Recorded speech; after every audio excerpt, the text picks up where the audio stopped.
Morning, everybody. It's 6:13 a.m. We're northbound. It's 289 in North Texas. I got a comment on, I believe it was the FEMA camp video from Jake W., which the FEMA camp video was designed originally to just be a clickbait video. And I make the point in the beginning of that video, if you clicked on this video thinking that I was going to give you advice other than, how do you avoid a FEMA camp? Don't go there. You failed. You fell for the clickbait, and maybe you shouldn't be preparing for the end of the world based upon clickbait. Well, without trying to, that video's gotten 9,000 hits so far, which is what it is. That's a lot to a guy like me. Excuse-moi. Now, there's been some good engagement there, though. And Jake W. asked, when is it time? It was a good question. When is it time to sell my toys and get serious and start preparing? Now, I responded something to the effect of, no man knows the day or the hour, and I'm not a prophet, but I'm going all in. I'm there. You know, Pastor Joe did a video on Patreon the other day, a happy sense of foreboding or something to that effect, about just feeling it. He can just feel it. I get it. Squid and I talk all the time. Squid works with us now at the shop, and we talk all the time about, you can feel it. It's almost like a heaviness. Like it's gonna go. And I don't know if that's animal instinct or if that's the Father pressing his fingertip on people's chests, tapping them on the shoulder saying, I need you to be ready because I have work for you to do. I don't know. And I think it could be interpreted either way or other ways as well. But I do know that I feel it. I feel it to the effect of, this is not a drill, people. Well, what's going to happen? When is it going to happen? I don't know. And I would be wary of anybody who tells you they do know. I can draw the line at likelihoods. Things that are likely to happen and timelines that are likely to pan out. But I'm not even going to go there, because there are far smarter people than I am out there giving better information than I could cobble together on that. I've never been an intelligence guy. I'm an action guy. That's what I do. Right? We've talked about that. Show up, be ready, show up, go forth and do. Okay.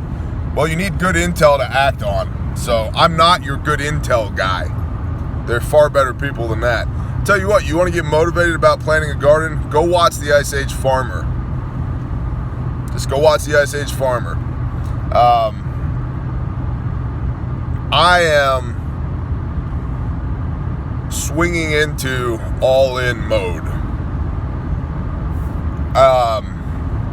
That being said,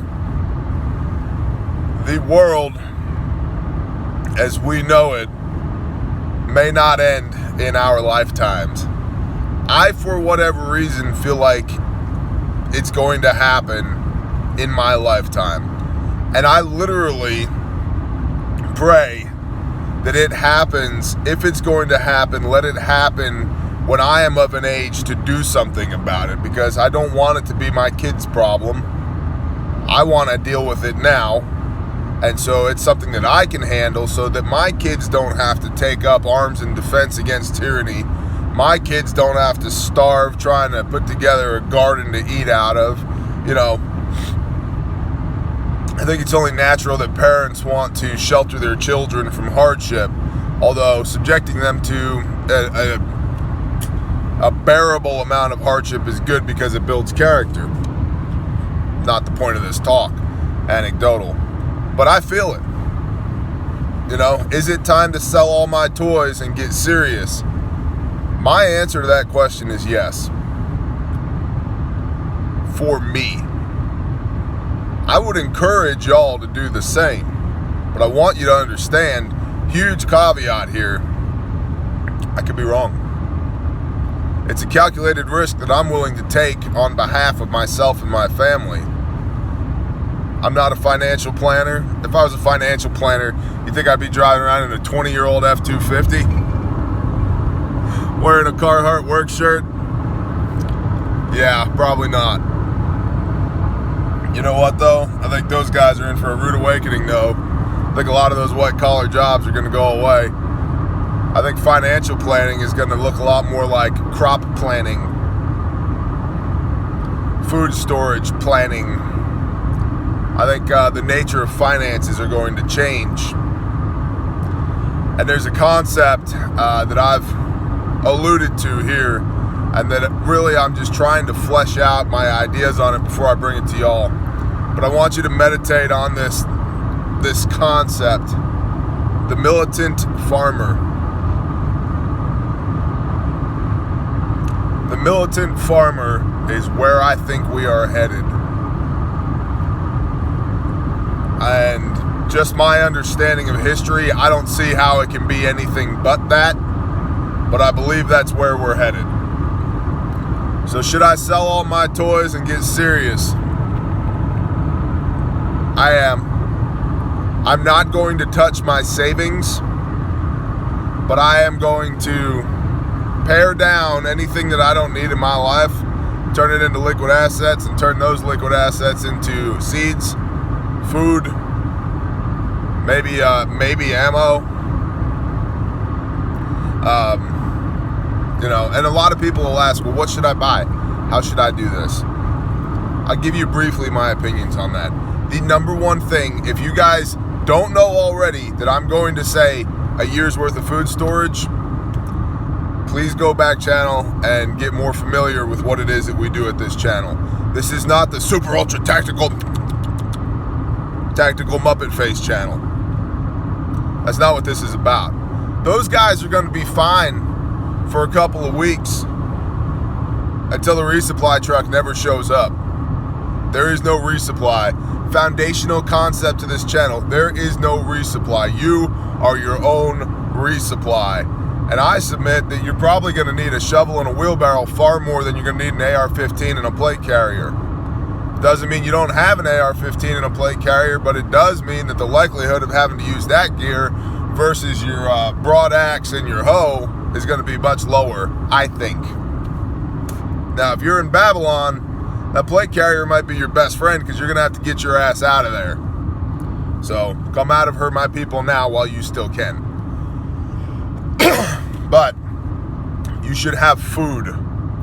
A robust food supply. Robust. If you don't have food, or you don't have enough food, stop freaking out. Take a deep breath and start planning towards how you're going to get food. And I would encourage you in all things in your life to make a plan and work your plan. It's that simple. Have enough self-discipline to figure out how you get from where you are to where you need to be, and then actually follow that plan. Now, granted, life is dynamic, so things are going to change, so your plan needs to be dynamic as well. But that doesn't mean you don't work the plan. So make a plan to get enough food for everybody in your household, at a minimum, to have a year's worth of food. If you have children, treat those children as if they were adults in your planning for how much food you should have. Okay, just because little Susie's 3 years old, don't figure on a 3-year-old ration for Susie. Figure on an adult male ration for everybody, because that'll build a little bit of fluff into your system. The next thing is water. The next thing after that would be shelter, which is, where are you? Are you bugging in? Are you bugging out? Have you made it out into the country yet? What's your plan there, right? So forth and so on. All the things we talk about. Should you have a bug out bag? Yes. I had somebody ask me, and I'm sorry that I'm having trouble forgetting the names, but I woke up this morning to 100 new followers on the channel and over 30 comments. And I try and be responsive in the comments because I want you guys to stay engaged, and I want to stay engaged with y'all, that we keep the discourse going. I don't think it provides more value for y'all to take y'all out of the conversation. I think that's pointless. So I'm doing my best to stay up with that. Keep up with that. It will hit a point of critical mass at some point where there will be diminishing returns on my ability to read comments and emails and messages and respond in a timely manner. So know that. I know that, but right now the reality is I can still pretty much keep up with it, or at least I'm trying. So, but somebody made the comment that I already live in the middle of nowhere. Should I have a bug out bag? Yes. We moved to the middle of nowhere in Oklahoma. In fact, I refer to it as Nowhere, Oklahoma, and I like that because even maps, iPhone Maps, doesn't know how to get there. Do you know how comforting that is to a guy like me? I could give you my address and you could push it into your GPS and you're still not going to find me. I love that. I love that. That's like, oh, dude. OPSEC, bro. That is so OPSEC, bro. It just makes me feel so ultra tactical. So, the car coming the other direction is looking at me like, what in the hell is wrong with that boy? Anyway. Right. You live in the middle of nowhere, should you have a bug out bag? Yep. Because a forest fire might get you, or natural disaster, a flood, or something. The idea behind the bug out bag is if you need to squirt out the side door and go now, you don't have to think about what you're going to grab. You just grab your bag and go. So, is it time to get serious? I believe so. And I don't know why the Father has chosen me amongst many other thousands, tens of thousands, if not hundreds of thousands of people to convict. But I know that it means something that he has. And I'm trying to be a good steward of that. Does that make sense? Am I explaining this properly? I am trying not to shrug off that feeling of responsibility that I have for people I've not even met yet. I don't get it, but I respect it. And I truly know that it's of the Father. That's not me. Because I've said on this channel 3 months ago, I was not preparing for other people. Whereas Squid was and is. Squid will probably never let me show you his food supply. And I don't blame him. Because it is, robust is not the word. And when he had, as he calls it, his D-bag executive white collar job, he put a large portion of money towards preparedness. And it shows. Now, I asked him, I walked into this room and I was like, dude, what are you planning on? He's like, I don't know. I just feel like there's going to be people that I'm going to need to feed, and I'm going to need food to feed them. I get it. And the Father laid that on him years before he laid it on me. And I don't know if that's a function of the preparedness of my heart to be able to receive that message, or a function of my position in life to be able to fulfill the requirements of that message. I don't know what the parameters of that conviction are, other than to say that it's real. So I am getting very serious, far more serious than I've ever been about this. And I can only tell you guys what I'm doing. I do not want to tell you how to live your life. What I try to do in this channel is inspire you to think and to feel and to talk to Father God about what you should be doing in your life. So, I hope and I pray that you all get as squared away as you can. Because, as I've said before, these are the fat times. And when these fat times go away, I truly don't know what we do then, other than survive and thrive, because a life should be worth living under all circumstances. And I will add to that, as far as what do I prepare, how do I, what do I put up? You need your basic necessities first, right? Food, water, shelter, fire making, heat, sanitation, hygiene, some guns and ammo, wheelbarrow, long-handled tools, right? All that stuff, livestock, seeds, a garden. Put up instruments, acoustic instruments. Put up board games. Stockpile a little bit of, square bottle and round bottle action. Yeah, for barter and trade, but also for, it does good to sit around a fire with like-minded people and sip an adult beverage and talk.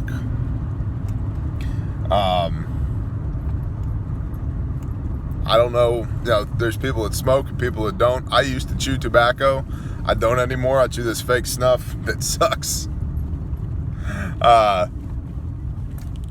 But I've tried to grow tobacco because I thought that would be a great bartering item to be able to grow tobacco. I've had terrible experiences with it in Texas. Planted over 14,800 seeds. And I got 2 viable plants, and they both died when they were about 18 inches tall. I don't know.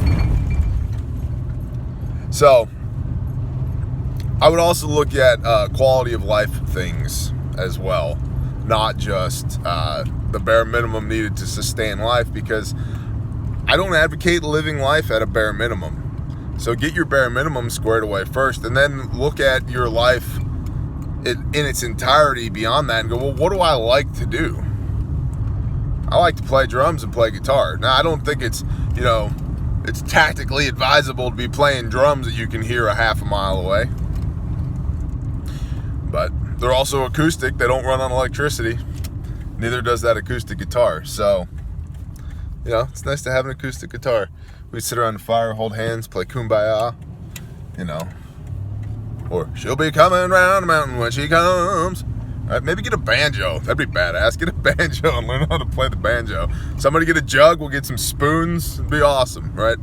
So, anyway, is it time to get serious about prepping? Yes. Should you lose your humanity in the process? No. Preserve your humanity. That's the point of this endeavor, is to preserve your humanity. I don't want to be a mindless, soulless zombie that's still alive. No. And nor do I want my kids to have to be that way. There are few things that are more disturbing than the look of a living child whose eyes are dead.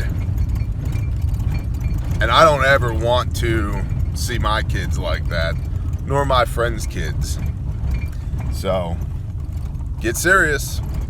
Don't lose your humanity. I'll talk to y'all later. 19 minutes! A 19-minute ear nugget. We're at the shop. Hayden's right behind us in his truck. Hopefully he's in a better mood today. He was a little grumpy yesterday afternoon. I'll talk to y'all later. Bye.